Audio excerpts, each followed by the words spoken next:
Okay, so let's talk a little bit about how this story can be viewed as an allegory. So, uh, if we think about what an allegory is, so it refers to a story that has sort of multiple layers. So, if you think about, the metaphor of an onion, peel back the layers. That's the kind of allegorical story where you can read into it, and there exists layers of meaning that can relate to larger ideas or abstract ideas. So, an allegory, our definition, so it refers to a representation of abstract ideas through characters and events in narratives, an extended metaphor in which a person or event stands for itself and something else.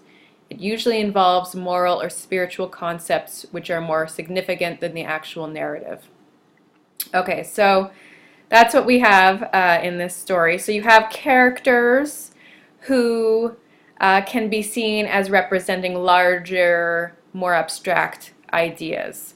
And often, as in the case of this story, there's going to be a sort of significant moral or spiritual concept that's embedded in a simple narrative.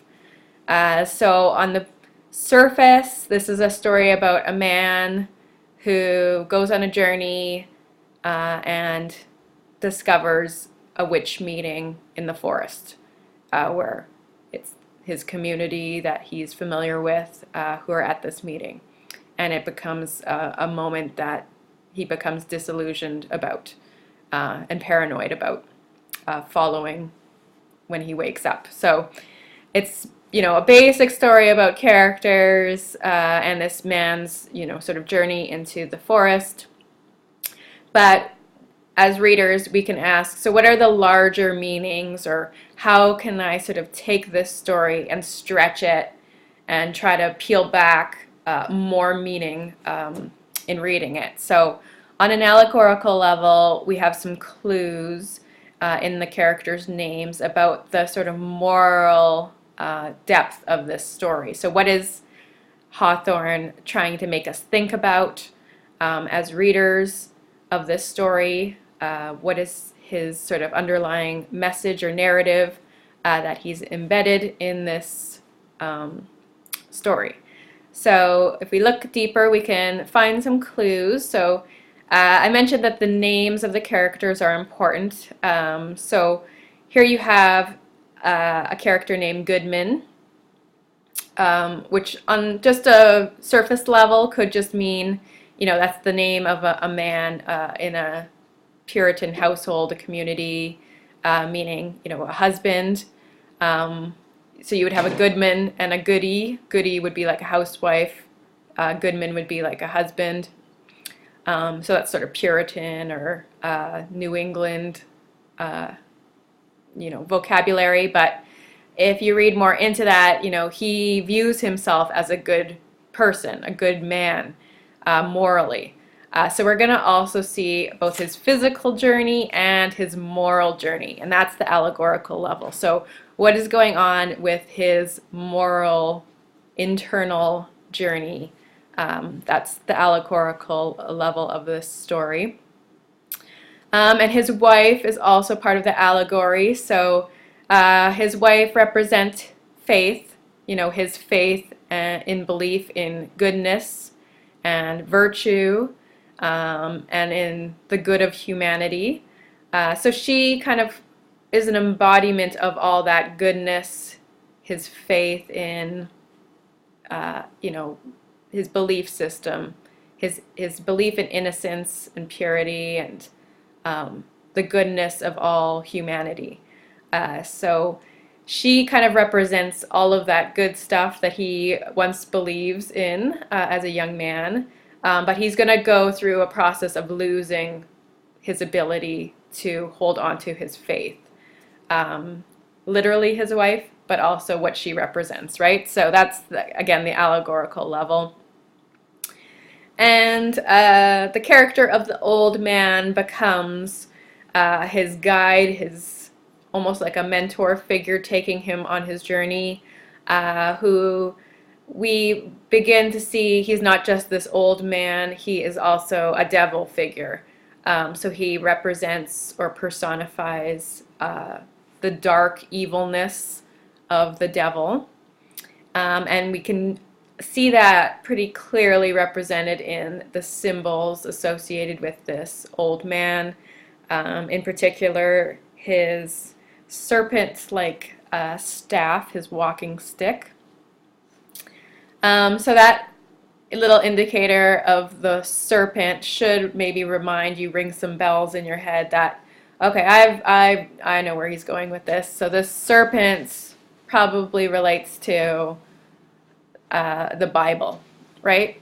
So biblical serpent, you probably think about the Garden of Eden, that whole story, Adam and Eve, and the serpent who tempts Eve with eating from the tree of knowledge. They eat the apple, and she feeds it to Adam, and this represents they're getting kicked out of the Garden of Eden and their introduction to sin.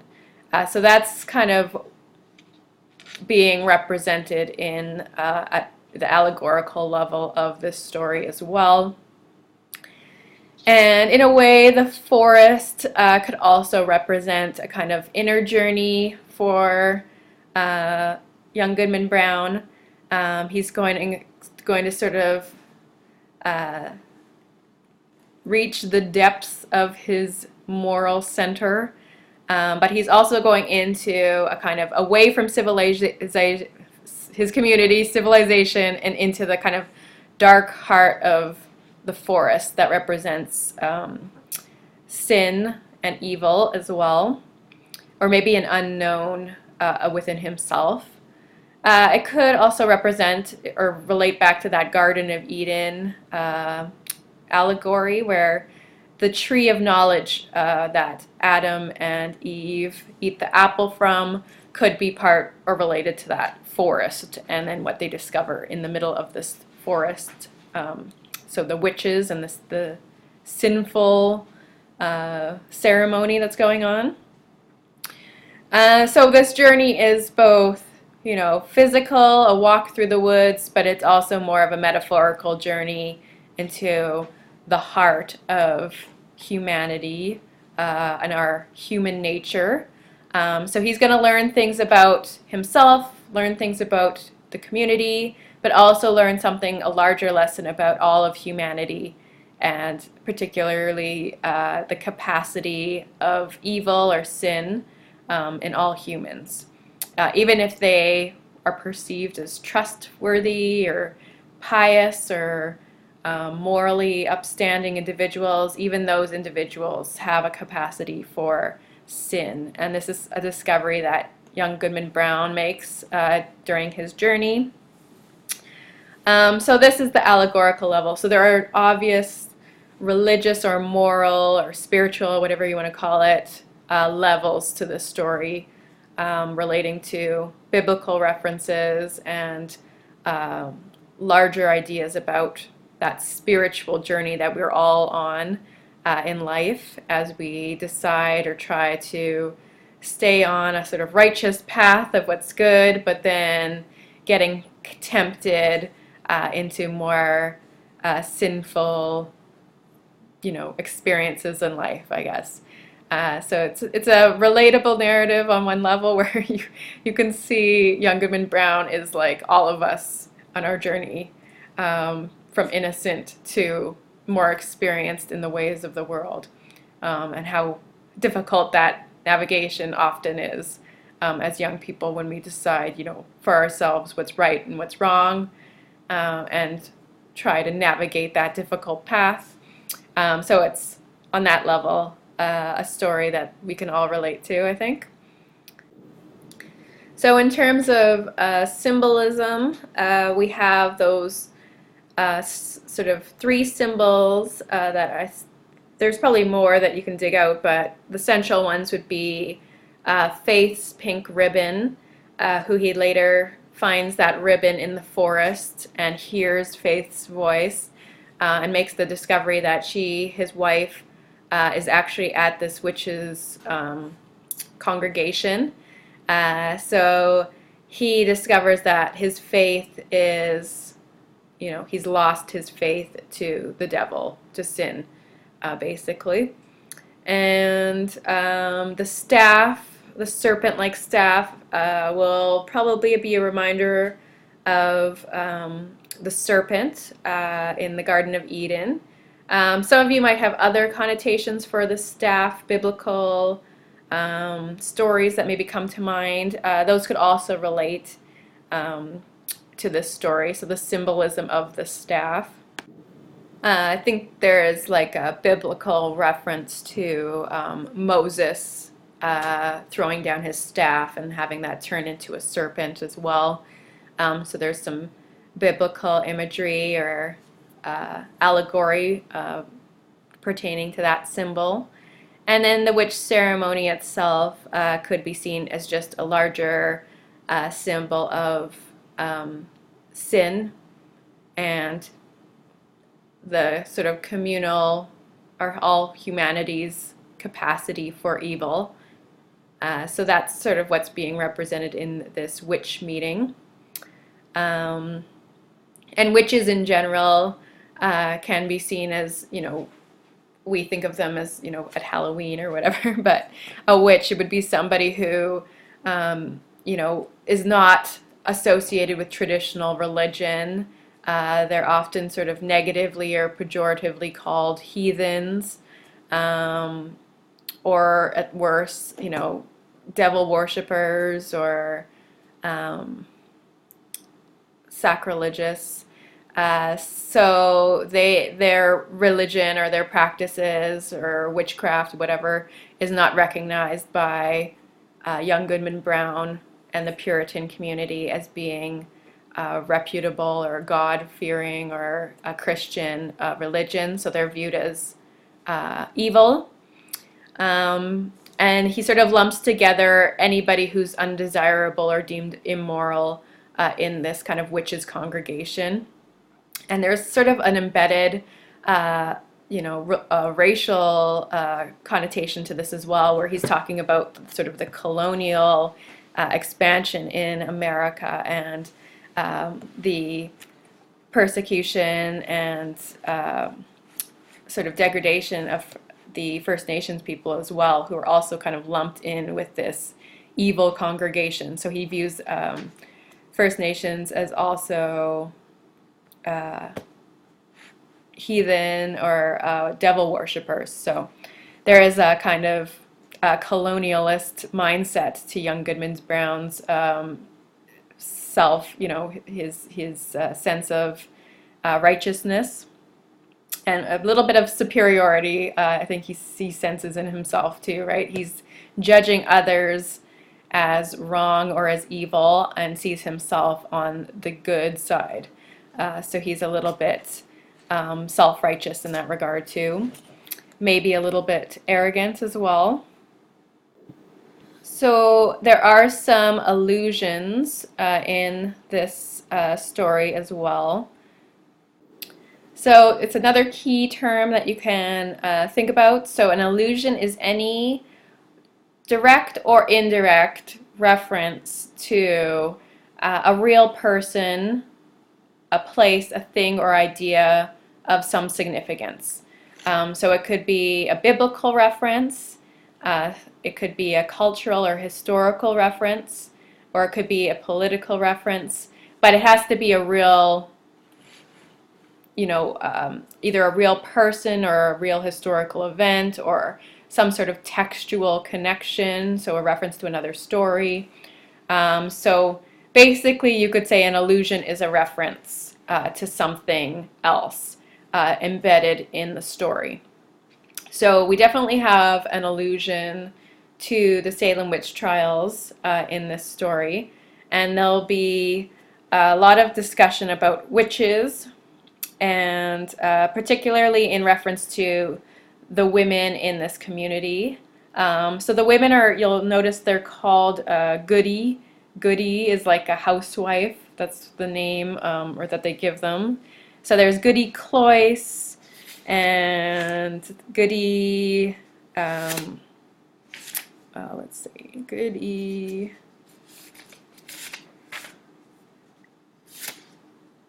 yeah, Goody Cloyce, Martha Carrier, and there's sort of other women who are sort of named in the story that have actual reference to some of the women who were persecuted during the Salem witch trials. So these would be real, like you could Google Goody Cloyce or Martha Carrier, and they would be actual historical individuals who are related to this Salem witch trial. You also have reference to King Philip's War. So you have a reference to King Philip's War where if you read the description in the text, this has to do with what Goodman Brown discovers about his forefathers, so his father and his grandfather, and what their sort of legacy was. So when he's walking with the old man, who's kind of the personification of evil, they talk about all the people they know, and he says he's very well acquainted with young Goodman Brown's ancestors. So the devil says, I've been as well acquainted with your family as with ever a one among the Puritans, and that's no trifle to say. I helped your grandfather, the constable, when he lashed the Quaker woman so smartly through the streets of Salem, and it was I that brought your father a pitch pine knot, kindled at my own hearth to set fire to an Indian village in King Philip's War. They were my good friends both, and many a pleasant walk had we along this path, and returned merrily after midnight. So he's making reference there to King Philip's War, which was a war between the New Englanders, like the Puritan community that came, the colonists that came and settled in the New England area, and then they were attacking the Native American or First Nations people, and that ended with young Goodman Brown's father setting fire to an Indian village. So his father and his grandfather he discovers very brutal and have committed horrific crimes against other people. And this is some information that young Goodman Brown did not know about before. So his grandfather was there lashing a woman, beating a woman, lashing her in the streets. And then here is his father setting fire to a village and assumedly killing a bunch of people through his actions. So this is a discovery, one of the many discoveries that young Goodman Brown makes in relation to viewing his father and his grandfather in this case as being, horrible people, basically, capable of doing horrible crimes against others and being responsible for killing others. In terms of an allusion, we also have the staff, and we talked about this already, but there are sort of biblical references that the staff could be alluding to in reference to Moses or the Garden of Eden. So these little references are they add a little bit more depth to the story and sort of figure it into a historical context of the Salem community and what that represents in terms of the larger kind of American history that this story takes place within. So just something interesting to think about, and if you're curious about any character like Goody Cloyce or Goody Corey, you can kind of Google those names as well and get some information about the actual individuals who Hawthorne is referencing. So they would be names of women who were persecuted as witches by the Puritan community.